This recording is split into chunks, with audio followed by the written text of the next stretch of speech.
as a continental now define ourselves.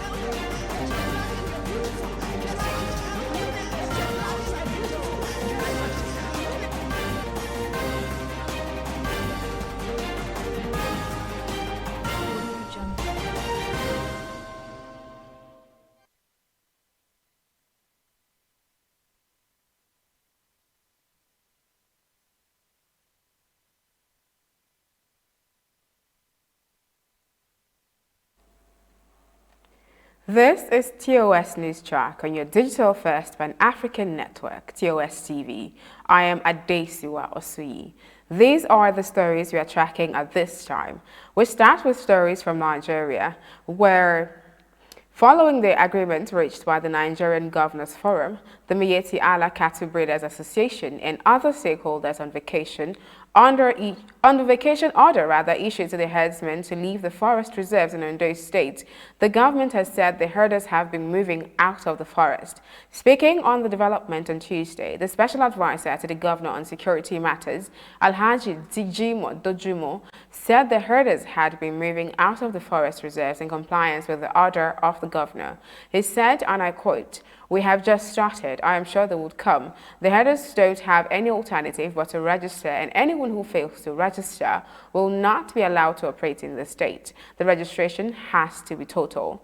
Also speaking, the Ondo State chairman of MACBAN, Alhaji Garba Bello, said, I quote, "My people are ready to register. Let the government go to the forest and monitor how the herdsmen are obeying the order," Bello said.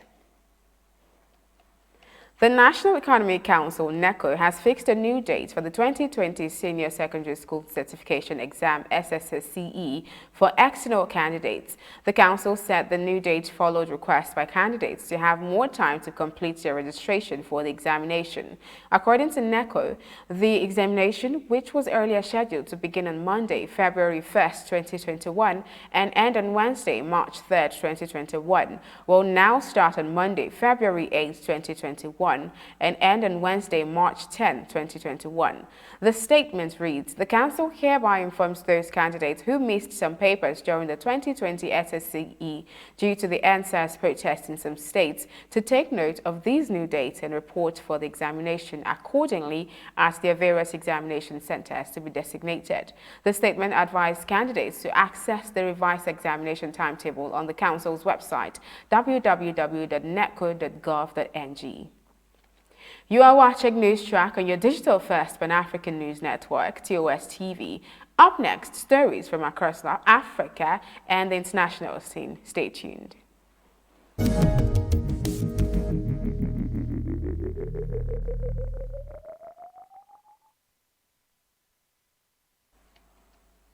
Welcome back. Security forces finally left the compound of Ugandan opposition leader Robert Kyagulanyi, aka Bobi Wine, after keeping him under house arrest for 11 days. A court in Uganda on Monday ordered the military and police to leave the home of opposition politician Bobi Wine.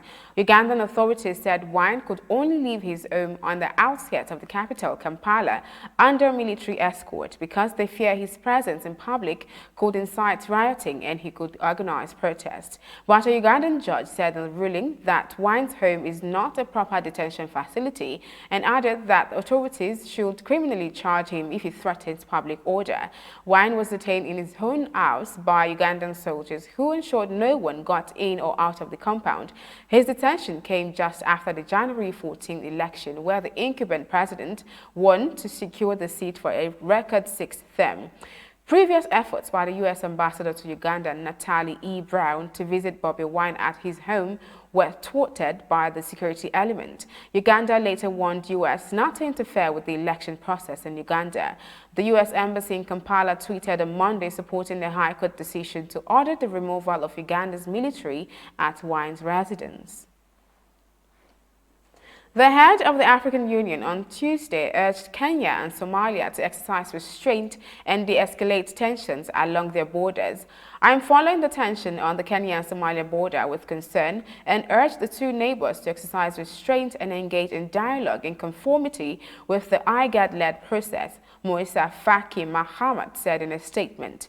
Peace on the Kenya-Somalia border is vital to regional stability, Faki said, referring to the Intergovernmental Authority on Development, an 8-country trade bloc in Africa. Somalia has accused Kenya of supporting armed fighters who engaged Somali forces on Monday, a fight that claimed 11 lives. The Information Ministry in Somalia said Kenya-backed bandits were attempting to smuggle weapons into Somalia through the porous border. Kenya, however, has distanced itself from the allegation and said it wants the conflict to end. Mali's military junta, which overthrew former President Ibrahim Boubacar Keïta 5 months ago, has been officially dissolved, according to a government decree. The decree was signed by the transitional President Ba Ndor and Prime Minister Mokhtar Ouane. The junta, the National Committee for the Salvation of the People, CNSP, had still remained in place even after the transfer of power to an interim civilian government following the 18th August 2020 coup. The solution of the junta was among demands made by the regional bloc. The Economic Community of West African States, ECOWAS, senior military personnel still hold several key posts in the 25-member transitional government. Mali's military has also retained a tight grip on the interim government. Co-leader Colonel Assimi Goïta is the interim vice president. On the international scene, imams across Britain are helping a drive to dispel coronavirus disinformation, using Friday's sermons and their influential standing within Muslim communities to argue that COVID-19 vaccines are safe. Qari Asim, chairman of the Mosques and Imams National Advisory Board, MINAB, which is leading a campaign to reassure its faithful, is among those publicly advocating that the inoculations are compatible with Islamic practices. We are confident that the 2 vaccines that have been used in the UK, Oxford, AstraZeneca and Pfizer, are permissible from an Islamic perspective, he said. Britain, the hardest hit country in Europe by the virus after registering nearly 95,000 deaths, is relying on its biggest ever vaccination effort to end repeated cycles of lockdown and restrictions. However, a report from the Scientific Committee advising the government showed stronger mistrust of vaccines among ethnic minorities than the rest of the UK population. Imams are pushing back in particular at fears among Britain's estimated 2.8 million Muslims that the vaccines contain pork gelatin or alcohol, which are banned by Islam. Among the falsehoods spread about the vaccine are that it can modify DNA, make recipients sterile, or even involve inserting a microchip in the body. You are watching your digital first Pan-African news network, TOS TV. Still ahead, business and sports.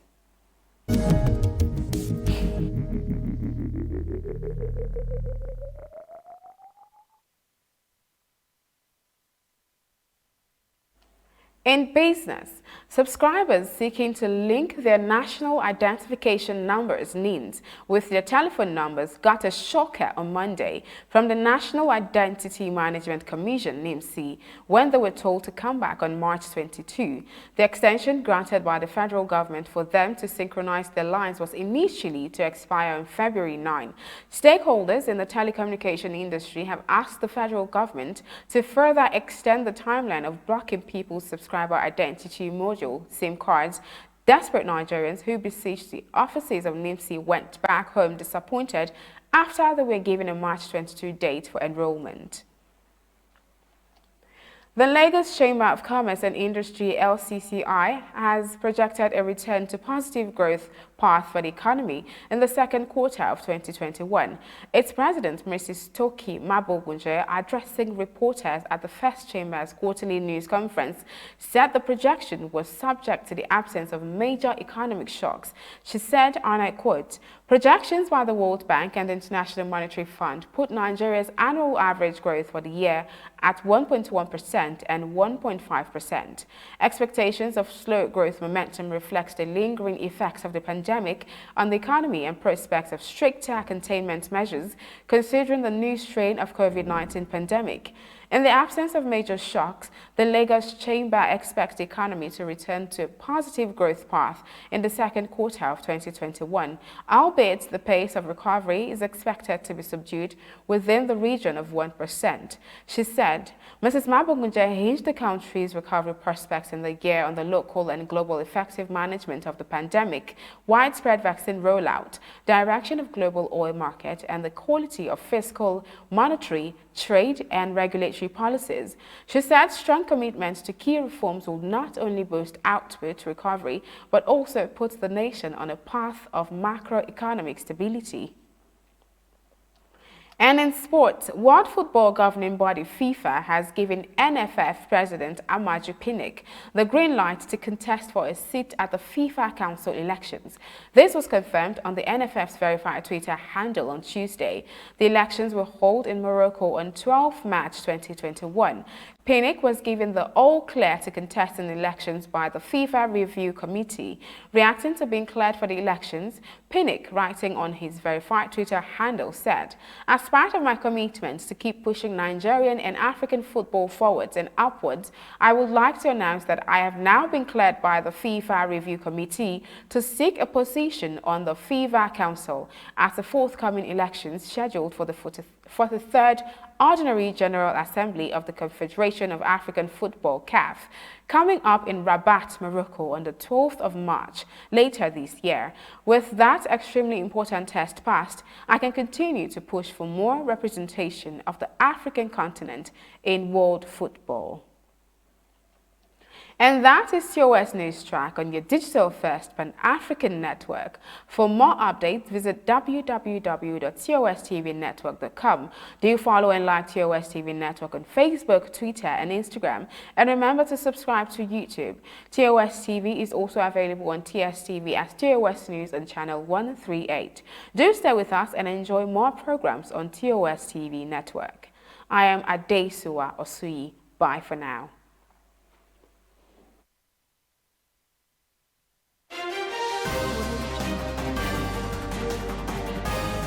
But we as a continent are now